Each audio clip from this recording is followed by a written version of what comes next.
plenary a letter from President Muhammadu Buhari requesting the approval of House members for the sourcing of 850 billion naira loan from domestic capital markets to finance critical projects in the 2020 appropriation bill was read. To raise 850 billion naira in new external borrowings in the 2020 Appropriation Act in naira from the domestic capital market. The House of Representatives may wish to recall that the 2020 Appropriation Act provided for 1.594 billion naira of new borrowing, comprising of 744 billion of new domestic borrowing and 850 billion of new external borrowing. These borrowings were to part finance the 2020 budget deficit of 2,175. Furthermore, the House of Representatives may wish to note that the external borrowing from the international capital markets increases Nigeria's external reserves, provides access to lower cost and longer tenured funds, as well as avoids crowding out private sector borrowers who also wish to access the domestic capital market. However, recent developments in the global economic environment as a result of the coronavirus pandemic and decline in international oil prices have made it less attractive to borrow from the international capital markets at this time. To ensure that there are adequate funds to finance critical projects and programs in the 2020 budget, I hereby seek the House of Representatives' approval by resolution to raise the 850 billion of new external borrowing in naira from the domestic capital market instead of from the international capital markets. However, it remains our intention to access the international capital markets when global conditions improve, to refinance this 850 billion of new borrowing and optimize the benefits inherent in external borrowing. As presently, the conditions in the domestic capital market are favorable in terms of availability of funds and relatively low interest rates. The course of action is deemed prudent given our current realities. I have directed the Minister of Finance, Budget and National Planning to make herself available to provide any additional information or clarification which you may require. I trust that this request will be expeditiously considered to accelerate the raising of the 850 billion naira in new borrowing from the domestic capital market to part finance the 2020 budget deficit, as well as to deliver critical projects and programs to the Nigerian people. Please accept, Right Honorable Speaker, the assurances of my highest consideration. Yours sincerely, Muhammadu Buhari. Honorable colleagues, at our last sitting, we invited the Secretary to the government, DG NCNC, and the Minister of Health for some clarifications and to get an update on what's going on particularly in Kano.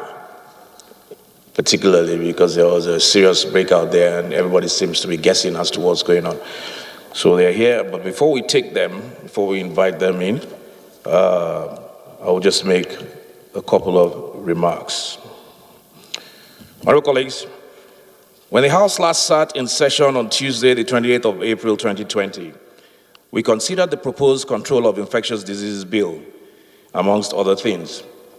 Since then, there has been a barrage of criticism and accusations, including allegations that the proposed bill is a product of inducement by foreign interests. The bill, which is still a proposal subject to consideration, amendment, and improvement, has been assailed as a sinister attempt to turn Nigerians into guinea pigs for medical research while taking away their fundamental human rights. Suffice it to say that none of these allegations are true. Unfortunately, we now live in a time when conspiracy theories have gained such currency that genuine endeavors in the public interest can quickly become mischaracterized and misconstrued to raise the specter of sinister intent and ominous possibility. This House of Representatives will never take any action that purposes to bring harm to any Nigerian here at home or abroad. as we have thus far shown by our conduct. The resolutions and actions we take in this ninth House of Representatives will always be in the best interest of the Nigerian people who elected us and no one else. In the recent uproar, certain fundamental truths have been lost and are worth remembering. Our current framework for the prevention and management of infectious diseases is obsolete and no longer fit for purpose. The current law severely constrains the ability of the federal government of Nigeria and the Nigerian Center for Disease Control to take proactive action to prevent the entry into Nigeria of infectious diseases and the management of public health emergencies when they occur. Even now, the government remains vulnerable to claims that some directives already being implemented to manage the present crisis do not have the backing of the law and therefore cannot withstand judicial scrutiny. I disagree wholeheartedly with the suggestion that this is not the ideal time to seek reforms of the infectious diseases and public health emergency framework in this country. The weaknesses of the present system have already manifested in the inability of the government to hold to proper account those whose refusal to adhere with Nigerian Center for Disease Control guidelines led to the further spread of the coronavirus in Nigeria. We have had people break out from isolation centers and others who, fully aware of their status, chose to travel across state lines on public transport.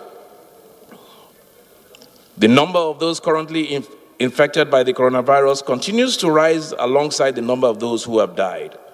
There is no time for when this disease will pass, and nobody can predict. There is no timeline for when this disease will pass, and nobody can predict when the next public health crisis will occur, just as nobody predicted the present predicament. It bears restating that we do not have in our country a healthcare system, or for that matter, a national economy that is sufficiently robust to withstand the dire consequences of a sustained infectious disease pandemic. We cannot tie our hands in the fight against this disease. Whether we choose to accept it or not, the world we live in has changed irretrievably. There is no normal to return to, as this present crisis has laid bare the fundamental weaknesses in our system of law and policy and left our nation at risk of devastating outcomes on all sides. Our current task is first to survive and then to set about building a new world. Inevitably, this demands that we should be willing to consider new ideas, explore novel possibilities, rejecting those ancient shibboleths we have long adhered to without benefit. We may sometimes disagree with the how and the why of policy proposals. The Parliament of the people is not an echo chamber. It is a marketplace of ideas where only those proposals that gain currency with the majority should carry the day. However, our disagreements must be grounded in a shared recognition that our present travails demand urgent interventions. And we must not allow ourselves to become victims of the cynical assumption that every policy proposal or response is a result of personal inducement or a grand conspiracy to bring harm to the people on whose behalf we hold political office. The control of the infectious disease bill will be put forward to a public hearing, where stakeholders' contributions will be sought to make improvements to the bill before it is reviewed and debated by the Committee of the Whole. It is from the accumulation of these myriad views, suggestions, and good faith critics from within and outside the House that we will arrive at final legislation that meets the present and future needs of our country and which we all can support in good conscience. The social distancing guidelines under which this House and the whole country operates for the time being means that the usual format of public hearings may not be tenable. And if they are, and we can work out something, then we will have our physical public hearing. But in the event that it's not, if a socially distant public hearing becomes workable, we will certainly explore that option. Nonetheless, the House will provide alternative platforms for all Nigerians who desire to send in written documents that articulate their concerns, make recommendations on amendments, and perhaps present other formulations for a new framework for managing infectious diseases in Nigeria. All the contributions we receive will be considered and aggregated to improve the proposed legislation. Finally, let me say that all things are to be examined, and there are no limits set to the thoughts and imaginations that should animate the conversation about our nationhood. Yet these considerations must be factual and informed. Finally, let me say that all things are to be examined, and there are no limits set to the thoughts and imaginations that should animate the conversations about our nationhood. Yet these conversations must be factual and informed rather than conspiratorial and divisive. All Nigerians must ensure that the views we share publicly are well informed so that we can more effectively resist the winds of false doctrine that debase this collective enterprise of democratic governance. The commitment to informed public debate is a legacy we must all seek to leave behind. Honorable colleagues, I thank you all for being here once again this morning, and I welcome you once more to today's plenary session of the House of Representatives. Thank you.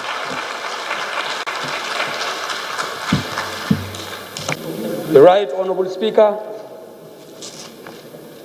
my respected colleagues, I am Honorable Ado Dogwa. I represent the good people of Dogwa, Chudunwada Federal Constituency.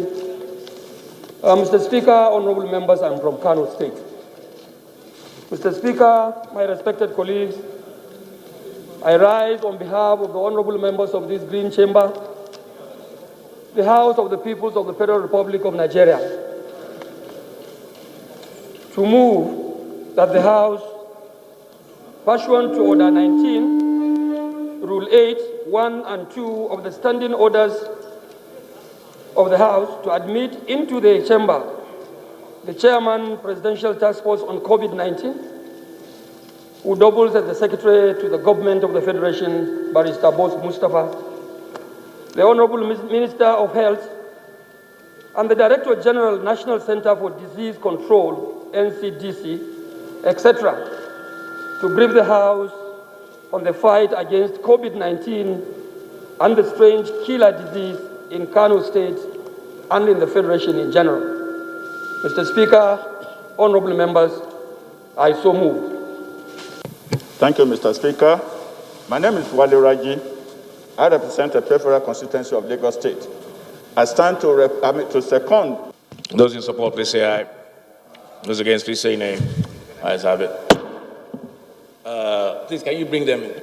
In another development, the House has passed a resolution to institute legal action on allegations that it received financial inducement of $10 million from a foreign concern to influence the passage of the Infectious Diseases Control Bill as raised by the Deputy Speaker, Idris Wasi. I think the DS has a personal explanation to move.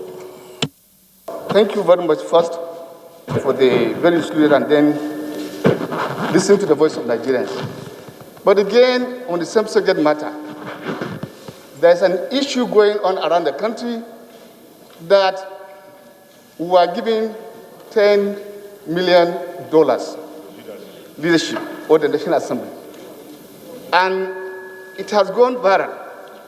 Mr. Speaker, I want to say that as far as I'm concerned, dying has not reached to me. Nobody has negotiated anything to me. I acted in the interest of Nigeria and in the collective interest of our nation. And for anybody to make that kind of insinuation, Mr. Speaker, he has breached my privilege, and I think it should not go like that.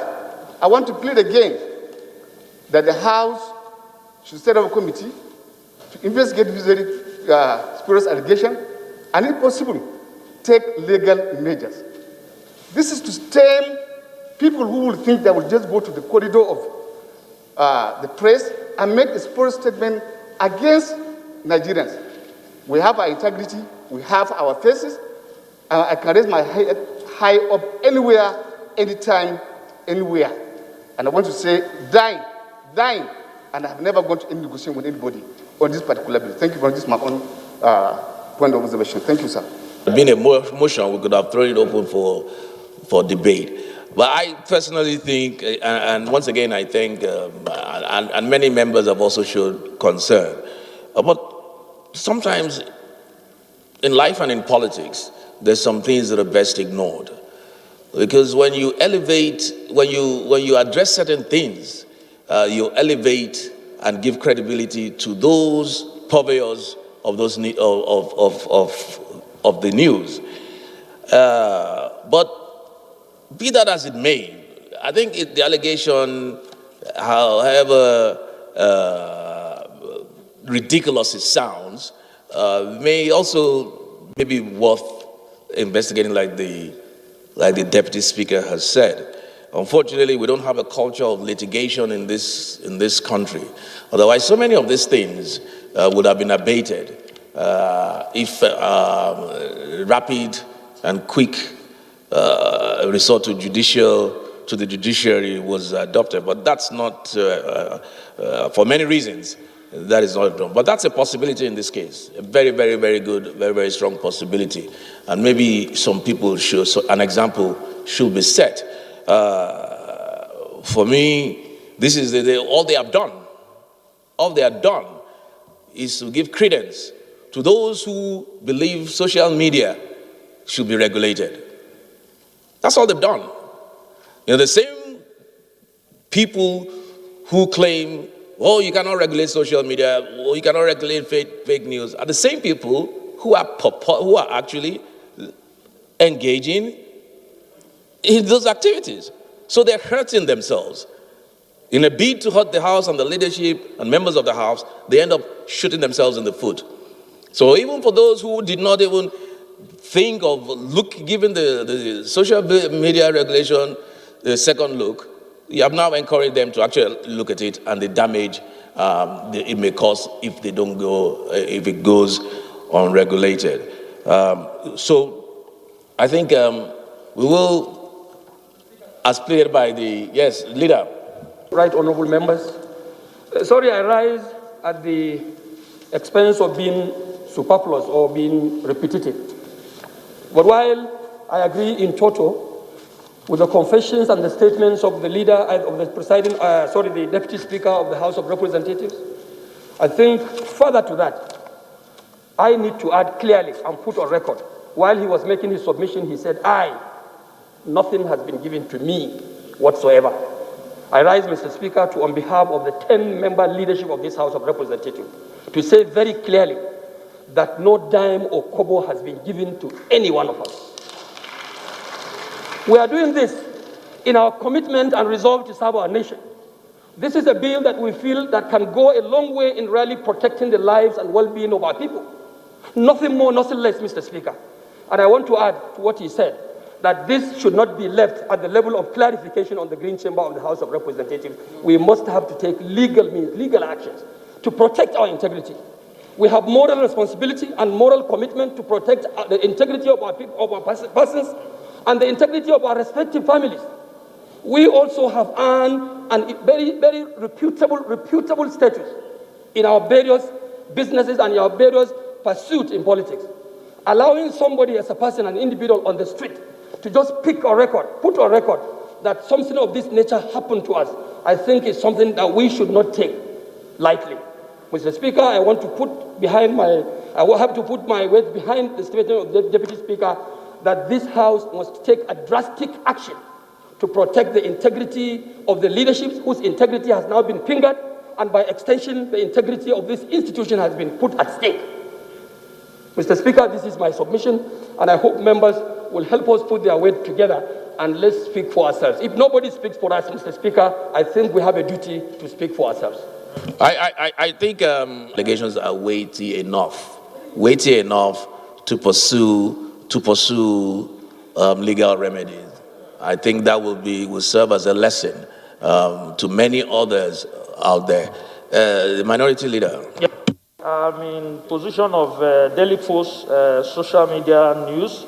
Bill Gates offered House of Representatives $10 million bribe for speedy passage of the compulsory vaccine bill. If you go down, he was specific by saying that the leadership. Mr. Speaker, let me, on behalf of my colleagues in the opposition, and also the members, I've taken time since yesterday to call them, those I could get on phone, to confirm if they got anything. And they are all here, and they can affirm to the fact that they did not get a dime from anybody, including even those who are in APC that are here and members of House of Reps. I equally spoke to some of them, and none of them got anything. In addition, Mr. Speaker, they also alleged that the day Bill Gates Foundation came to House of Reps, that all of us were in attendance, and that was where the thing kick-started. Mr. Speaker, I also want to submit that at no point did such a thing happen. And I am standing by it on behalf of my colleagues that at no time did we even receive anybody nor receive any phone call or by way of meeting or by way of any form of inducement. What we have always done is the issue of joint tax. We in the opposition know what to do. But because of the joint tax, we'll try as much as possible for the purpose of ensuring that we'll give good governance to Nigerians. And we'll come here and do things collectively. And if you remember, sir, if for anything, both some APC members and some members of opposition came up to say, look, let us don't consider this. It was not on the basis of whether anybody was giving any money. So I want to submit that we did not receive any money, and I stand by it. Thank you. Thank you, Honorable Obina. My name is Obina Chidoka, representing Idemili North, Idemili South Federal Constituency of Anambra State. Mr. Speaker, honorable colleagues, please arise this morning for the simple fact that I've been inundated with calls. We've asked my constituents and every Nigerian to be on lockdown, and many of them will call us and say we need money to survive. Now, on the pages of the papers, they've claimed they've given us the $10 million. In fact, the actual thing is that it's not they've given the House the $10 million, that probably I've gotten a large share, and I'm here in Abuja enjoying the $10 million while they are home suffering from the lockdown. And from what we see so far, technology has made it possible that we can identify those who are the purveyors of this false news. And I think we should not let it go. We must set example. Even if it takes 10 years in court, once we enter that court matter or the court process, every other person will know that we are listening and we are taking it serious. And issues that has to do with the bill itself, I'm so happy that, in fact, the discussion I'm having this morning, in the body of your letter this morning, you have addressed all of it. And I'm happy about that, and I want to thank you for it and thank my honorable colleagues, and let's pursue this to a logical conclusion. Thank you, Mr. Speaker. Thank you, honorable colleagues. We will take speedy legal action. Let me put the question. So that it will be a house thing. Those who are in favor that this house, that we take up this matter to the possible level of litigation, please say aye. Aye. Those against say nay. Okay, the ayes have it. Coronavirus is real. Steps to avoid this pandemic. Wash your hands regularly or sanitize your hands. Keep social and physical distancing. Avoid crowded places. Stay at home unless absolutely necessary. Don't touch your eyes, nose, or mouth if your hands are not clean. Avoid the spread of coronavirus. Coronavirus is real.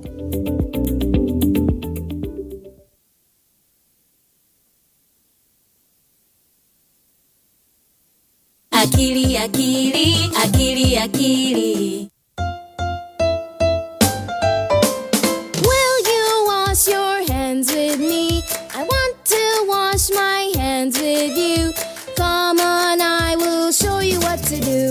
wash your hands.